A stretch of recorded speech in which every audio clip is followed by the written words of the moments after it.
नमस्कार, जय हिंद। मैं अमन कुमार पांडे आप लोग को ब्राइट पब्लिकेशन के यूट्यूब चैनल पर बहुत बहुत स्वागत करता हूं। तो कैसे हैं आप सब? उम्मीद करता हूं बहुत अच्छे होंगे और आशा करता हूं कि आप लोग इस चैनल को सब्सक्राइब कर चुके होंगे। यदि आप में से कोई भी इस चैनल को सब्सक्राइब नहीं किए हैं तो चैनल को सब्सक्राइब कर लो और बेल आइकन दबाना नहीं भूलें। ठीक है, चलिए तो आज हम लोग आ चुके हैं क्वेश्चन नंबर एक्सरसाइज नंबर 7.1 प्रश्नावली 7.1 को हम लोग लेकर आ चुके हैं। त्रिभुज चैप्टर है 9th क्लास का चैप्टर त्रिभुज है। त्रिभुज के हम लोग 7.1 लेकर आ चुके हैं। तो क्वेश्चन नंबर 1 है। चलिए क्वेश्चन नंबर 1 पर आते हैं। दिया हुआ है त्रिभुज ACDB, एक त्रिभुज है ACDB है, ठीक है, जिसमें AC बराबर है AD, AC बराबर है AD। त्रिभुज में चतुर्भुज में ये बराबर है।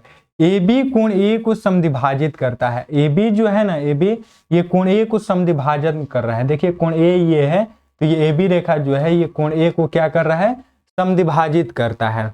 तो दर्शाइए कि त्रिभुज ABC बराबर त्रिभुज ABC, ये त्रिभुज बराबर त्रिभुज ABD, ये त्रिभुज और ये त्रिभुज आपस में बराबर हैं। और BC और BD के बारे में आप क्या कह सकते हैं? BC और BD के बारे में क्या कह सकते हैं ये बताना है। तो चलिए आइए सॉल्व करते हैं। फिगर हम लोग बना चुके हैं। तो त्रिभुज ABC और त्रिभुज ABD पर विचार कीजिए। आइए हम लोग विचार करते हैं, जिसमें AC बराबर AD दिया हुआ है, AC बराबर AD दिया हुआ है। अब आते हैं कि एंगल CAB बराबर एंगल DAB, AB कोण A को समद्विभाजित कर रहा है। ये देखिए कि ये एंगल और इस एंगल के बराबर हो जाएगा, क्योंकि ये जो AB है ना, ये एंगल A को बराबर भागों में विभाजित कर रहा है, समद्विभाजित कर रहा है।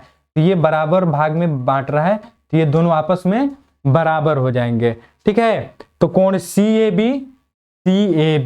और कोण DAB, तो ये एंगल आपस में बराबर हो जाएंगे। और AB बराबर AB सामान्य है, तो AB बराबर AB ये दोनों के लिए आ रहा है ना। दोनों में क्या है? ABC, चाहे ABC ये लीजिएगा त्रिभुज, ये त्रिभुज ले रहे हैं तो ये आ रहा है, फिर ये त्रिभुज ले रहे हैं तो ये आ रहा है ना। तो AB दोनों में आ रहा है, तो AB क्या हो जाएगा? सामान्य है। क्लियर है? चलिए तो अतः ये देखिए कि साइड एंगल साइड से ये दोनों त्रिभुज क्या हो जाएंगे? सर्वांगसम हो जाएंगे।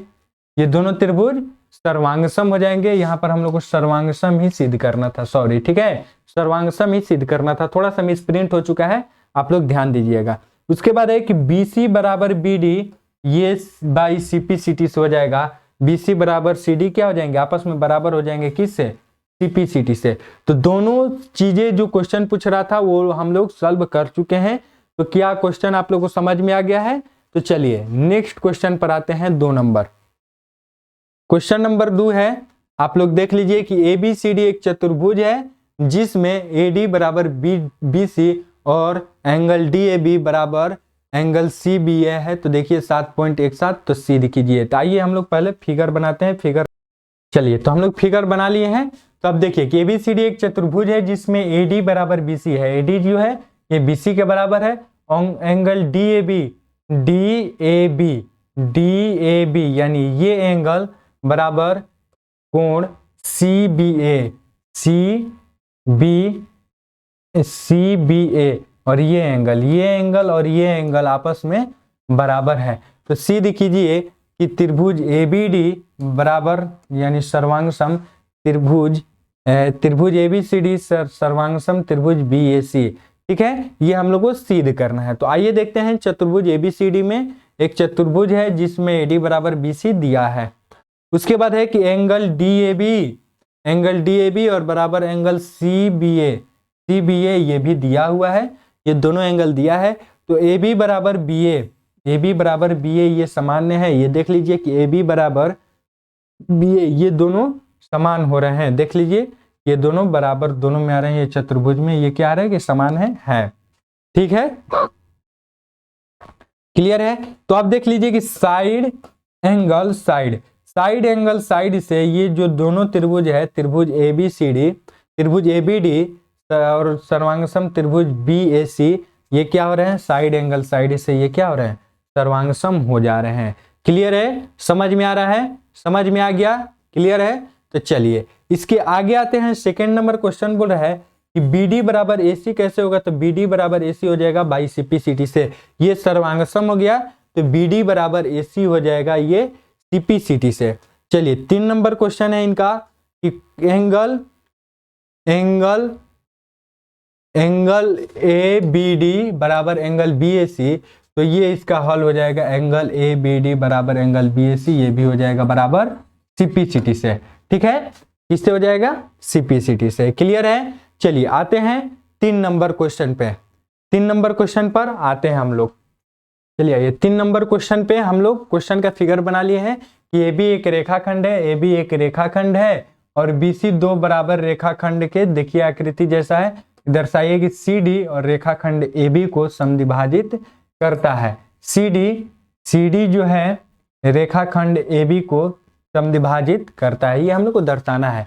तो आइए देखते हैं कि त्रिभुज BOC ये त्रिभुज में और त्रिभुज AOD में विचार करते हैं। तो आइए देखिए कि एंगल BOC बराबर एंगल AOD, ये दोनों एंगल बराबर होंगे क्योंकि लंबवत विपरीत कोण है, लंबवत विपरीत कोण है। ठीक है, तो ये क्या हो जाएंगे, इसके लिए बराबर हो जाएंगे।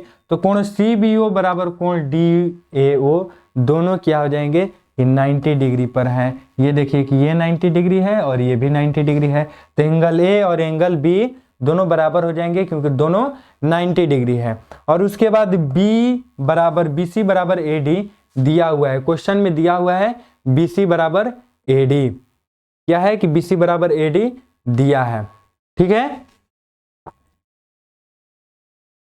तो अब उसके बाद हम लोग ये लिख सकते हैं कि त्रिभुज BOC सर्वांगसम त्रिभुज AOD किससे हो रहा है, तो एंगल साइड से ये सर्वांगसम हो गया है। ठीक है, ये सर्वांगसम हो रहा है तो BO बराबर AO बाई CPCT नियम से हो जाएगा BO बराबर OA। तो अर्थात CD रेखाखंड AB को समद्विभाजित करता है। जब ये दोनों बराबर हो जाएगा, ये इतना और ये इतना, तो ये दोनों को ये काट रही है, तो ये और ये इतना आपस में बराबर है, तो ये बराबर हो जा रहा है बाई CPCT से, तो ये क्या हो जाएगा, ये रेखा बराबर में समद्विभाजित कर ही रहा है ना, तभी ना ये दोनों बराबर हो रहा है।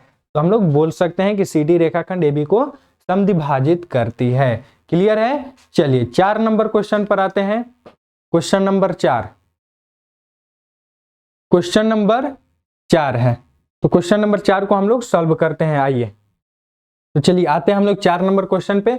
4 नंबर क्वेश्चन है कि हम फिगर भी बना चुके हैं कि L और M समानांतर रेखाएं हैं जिन्हें समांतर रेखाओं P और Q, देखिए L और M समांतर रेखाएं हैं जिन्हें समांतर रेखाओं P और Q का एक अन्य युग्म प्रतिच्छेद करती है। ये P और P है और ये Q है। ठीक है, ये P और ये Q है, तो ये दोनों क्या कर रही है, प्रतिच्छेद कर रही है, जैसा कि दिखाया गया है चित्र में। अब देखिए कि यहाँ पर बोल रहा है कि त्रिभुज ABC सर्वांगसम त्रिभुज CDA हम लोग को दिखाना है।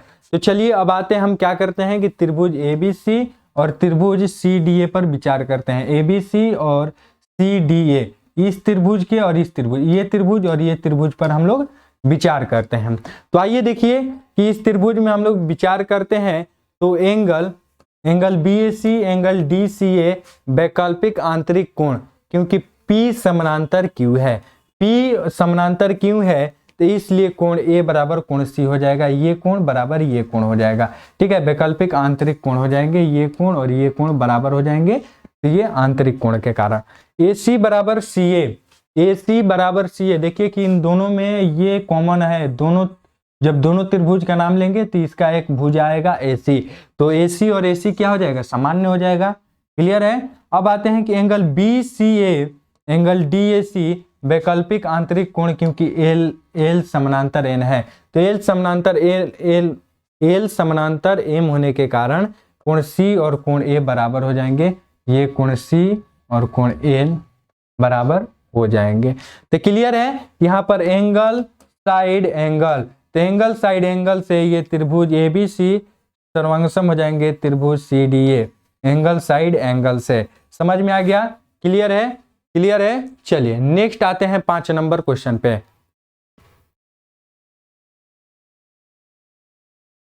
क्वेश्चन नंबर 5 हम लोग के सामने है।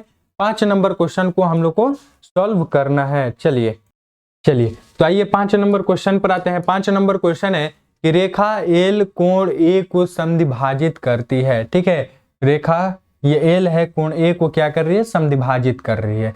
ठीक है, तो करती है और बी रेखा एल पर स्थित है। जो बी है रेखा एल पर स्थित है, बी रेखा एल पर स्थित है। तो कोई बिंदु है तो बी और बी क्यू कोण ए की भुजाओं पर बी से लंब डाले गए हैं। बीपी और बी क्यू ये क्या है? लंब डाले गए हैं। तो लंब है तो दर्शाइए कि त्रिभुज ए पी बी और त्रिभुज ए क्यू बी, ये त्रिभुज और फिर ये त्रिभुज क्या है? सर्वांगसम है। ये हम लोग को दर्शाना है। तो आइए हम लोग आते हैं त्रिभुज ए पी बी लेते हैं और त्रिभुज क्यू ए क्यू बी पर विचार करते हैं, ये दोनों त्रिभुज पर। तो देखिए कि कोण P और कोण Q बराबर हो जाएंगे। कोण APQ और कोण AQB दोनों 90 डिग्री का है। ये 90 डिग्री दोनों दिया गया है, लंब है। ठीक है, हो जाएंगे, दोनों बराबर होंगे। क्लियर है? अब उसके बाद है कि कोण PAB बराबर कोण QAB, कोण PAB बराबर कोण QAB रेखा कोण A को समद्विभाजित कर रही है। अब देखिए कि ये जो कोण A है, ये एल जो है ये दोनों को क्या कर रहा है? समद्विभाजित कर रहा है। तो ये कोण और ये कोण आपस में बराबर होंगे ना। तो कोण ABD या ADB लेते हैं, या कोण AQB लेते हैं या ABQ लेते हैं। तो ये दोनों क्या बराबर हो रहे हैं ना, ये कोण बराबर हो जाएंगे क्योंकि समद्विभाजित कर रही है। समद्विभाजित मतलब बराबर भागों में बांट रही है। तो उसके बाद AB बराबर BQ, AB बराबर AB बराबर BA, ये क्या है? सामान्य है, ये जनरल है, ये दोनों में है। AB बराबर AB क्या है? दोनों में है, वहां पर क्यों नहीं होगा? A होगा। अब देखिए कि एंगल साइड एंगल से APB, त्रिभुज APB सर्वांगसम त्रिभुज AQB हो जाएगा। सेकेंड नंबर क्वेश्चन है कि PB बराबर BQ, तो ये बाई CP CT के नियम से ये हो जाएगा BP बराबर BQ। क्लियर है? समझ में आ गया? चलिए नेक्स्ट क्वेश्चन पर आते हैं। 6 नंबर 6 नंबर क्वेश्चन हम लोग के सामने है, देख लीजिए। सामने हम लोग के क्वेश्चन है। 6 नंबर क्वेश्चन को हम लोग सॉल्व करने वाले हैं। चलिए तो आइए 6 नंबर क्वेश्चन है। 6 नंबर क्वेश्चन है कि आकृति 7.21 में AC बराबर AC बराबर AE दिया हुआ है और AB बराबर AD दिया हुआ है, और एंगल BAD बराबर एंगल EAC। तो ये दोनों एंगल क्या है? बराबर है। ठीक है, तो दर्शाइए कि BC बराबर DE। हमको दर्शाना क्या है? BC बराबर DE, BC बराबर DE, ये भुजा के बराबर ये भुजा है, ये हम लोग को दर्शाना है। तो आइए देखते हैं कि कोण BAD और कोण EAC दिया हुआ है। BAD बराबर कोण EAC हम लोग को दिया हुआ है। उसके बाद हम यहाँ पर लिख सकते हैं कोण BAD को लिख सकते हैं कोण BAD प्लस कोण DAC, BAD प्लस कोण DAC, दोनों तरफ यहाँ पर कोण DAC जोड़ने पर, कोण DAC जोड़ने पर, जब दोनों तरफ ये जोड़ रहे हैं तो ये आ जाता है कोण BAC और कोण DAE। जब यहाँ पर हम दोनों तरफ ये जोड़ रहे हैं कोण DAC तो ये आ जा रहा है हम लोग के पास। ठीक है, तो चलिए अब आते हैं कि त्रिभुज BAC एंड त्रिभुज DAE पर विचार करते हैं। अब चलिए आइए विचार करते हैं। AB बराबर AD दिया है और एंगल BAC बराबर एंगल DAF ऊपर साबित किया गया है। यहाँ पर साबित किया गया है ये एंगल दोनों बराबर है। ये एंगल यहाँ पर साबित किया गया है कि ये दोनों एंगल क्या है? बराबर है। तो AC बराबर AE दिया है, AC बराबर AE दिया हुआ है प्रश्न में ही। तो अब देखिए कि यहाँ पर साइड से ये दोनों त्रिभुज सर्वांगसम हो गए कि नहीं। जब ये दोनों त्रिभुज सर्वांगसम हो गए तो BC बराबर D हो जाएगा बाई CPCT के नियम से ये क्या हो जाएंगे, बराबर हो जाएंगे। क्लियर है। तो चलिए आते हैं 7 नंबर क्वेश्चन पे। 7 नंबर क्वेश्चन को हम लोग सॉल्व करते हैं। चलिए आइए, 7 नंबर क्वेश्चन है कि AB एक रेखाखंड है और P इसका मध्य बिंदु है। D और E रेखाखंड AB के एक ही ओर स्थित दो बिंदुओं पर इस प्रकार है कि कोण BAD बराबर कोण ABE और कोण EPA बराबर कोण DPB देखिए आकृति में और दर्शाइए कि त्रिभुज DAP सर्वांगसम त्रिभुज EPB है। ये हम लोग को दर्शाना है। तो आइए हम लोग दर्शाते हैं, इसको हम लोग सॉल्व करते हैं क्वेश्चन नंबर 7 को। ठीक है, तो चलिए क्वेश्चन नंबर 7 को, तो क्वेश्चन नंबर 7 को हम लोग पहले फिगर बनाते हैं। चलिए तो 7 नंबर क्वेश्चन को हल पर आते हैं। देखिए हम लोग फिगर बना दिए। तो अब आते हैं कि देख लीजिए कि कोण EPA बराबर कोण DPB, ये चीज हम लोग को क्वेश्चन में ही दिया है बराबर। अब दोनों तरफ हम लोग कोण EPA में क्या करते हैं कि DPE और DPE दोनों तरफ हम लोग जोड़ देते हैं। DPE कोण DPE दोनों तरफ जोड़ते हैं तो ये आ जाता है कोण DPA बराबर कोण EPB आ रहा है। ठीक है, चलिए तो अब आते हैं कि त्रिभुज DAP एंड त्रिभुज EPB पर विचार करते हैं। त्रिभुज DAP एंड त्रिभुज EBP ये त्रिभुज पे और ये त्रिभुज पर हम लोग विचार करते हैं। तो देखिए जिसमें AP बराबर BP दिया हुआ है, क्योंकि P जो है AB रेखाखंड के मध्य बिंदु है, तो यहाँ पर क्या है AP बराबर BP हो जाएगा। ये AP बराबर BP हो जाएगा क्योंकि ये जो P है ना, P बिंदु ये AB के रेखाखंड है। ठीक है, मध्य बिंदु है तो मध्य बिंदु है तो बीच में रहेगा तो बराबर भागों में बांटेगा तो AP बराबर BP हो जाएगा। उसके बाद कोण BAD बराबर कोण ABE, ये हम लोग को एंगल में दिया है, क्वेश्चन में ही दिया है। उसके बाद आते हैं कि यहाँ पर सिद्ध किया हुआ है कि कोण DPA बराबर कोण EPB ऊपर साबित किया, यहाँ पर हम लोग साबित कर दिए हैं।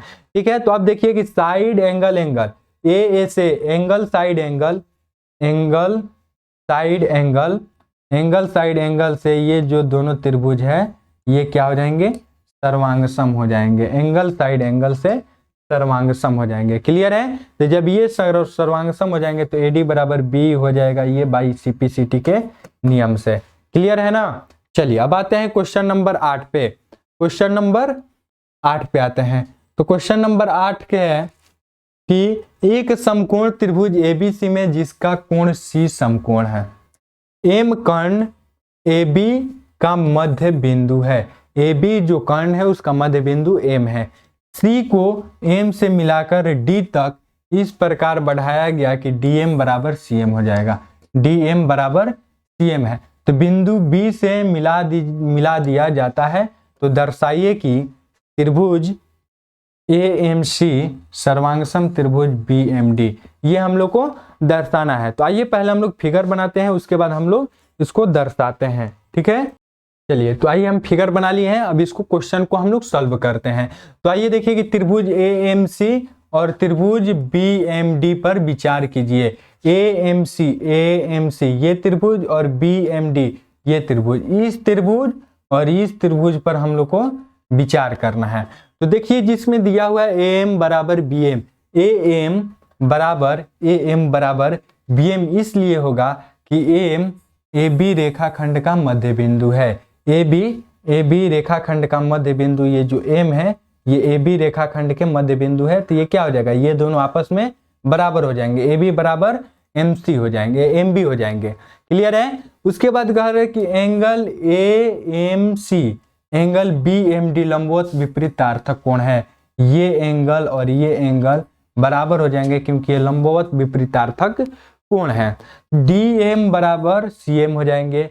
DM बराबर CM, ये चीज हम लोग को क्वेश्चन में ही दिया हुआ है। तो चलिए अब देखिए यहाँ पर कि साइड एंगल साइड, तो साइड एंगल साइड से त्रिभुज AMC त्रिभुज BMD ये क्या हो जाएंगे, सर्वांगसम हो जाएंगे AS के नियम से, साइड एंगल साइड के नियम से। अब आते हैं सेकंड नंबर क्वेश्चन बोल रहा है, सेकंड नंबर है कि एंगल DBC एक समकोण है, ये हमको साबित करना है। तो आइए देखिए हम लोग साबित करते हैं कि कोण ACM बराबर कोण BDM बाई CPCT से, ये तो हो जाएगा। तो परंतु कोण ACM और कोण BDM एकांतर कोण से दोनों बराबर है। यहाँ पर एकांतर अंतः कोण होता है, एकांतर कोण दोनों बराबर है, अतः कहा जा सकता है कि DB समानांतर है AC के। तो यहाँ पर हम लोग लिख सकते हैं कोण DAC प्लस कोण ACB बराबर 180 डिग्री, तो सह आंतरिक कोण है। तो अब जब हम लोग सॉल्व करेंगे तो ये इसका कोण DBC प्लस 90 बराबर 180 डिग्री, तो इसका मान निकाल लेंगे तो 80 डिग्री आ जाएगा, तो ये 90 डिग्री आ जाएगा, सॉरी। तो ये क्या हो जाएगा, ये एक समकोण है 90 डिग्री, यानी कोण B 90 आ गया, तो यानी ये एक समकोण है। क्लियर है, समझ में आ गया। तो चलिए नेक्स्ट आते हैं इसके तीसरे क्वेश्चन पे। तीसरे क्वेश्चन है कि त्रिभुज DBC एंड त्रिभुज ACB पर विचार कीजिए, जिसमें DB प्लस AC ये साबित किया जा चुका है, DB बराबर AC ये साबित किया जा चुका है, और कोण B और कोण C ये दोनों 90 डिग्री है, और BC और BC ये क्या है, सामान्य है, दोनों में है। तो त्रिभुज DBC सर्वांगसम त्रिभुज ACB ये क्या है, सर्वांग समता के नियम से। क्लियर है। चलिए आगे बढ़ते हैं, इसके नेक्स्ट ये हल है कि त्रिभुज DBC बराबर त्रिभुज सर्वांगसम बराबर त्रिभुज ACB। तो AB बराबर DC और AB बराबर 2cm लिख सकते हैं, क्योंकि DC को हम लोग लिख सकते हैं 2cm बाई CPCT, अतः CM बराबर 1/2 AB ये साबित हो गया। क्लियर है, समझ में आ गया। और आशा करता हूं कि इस चैप्टर से जितने भी क्वेश्चन है आप लोग को अच्छे से समझ में आ गया होगा। और यदि अच्छे लग रहा है पढ़ाई तो लाइक कीजिए और शेयर कीजिए, और चैनल को सब्सक्राइब करना नहीं भूलें, और बेल आइकन भी दबा दें। ठीक है, तो मिलते हैं फिर नेक्स्ट वीडियो में। आज के लिए इतना ही। जय हिंद, जय भारत।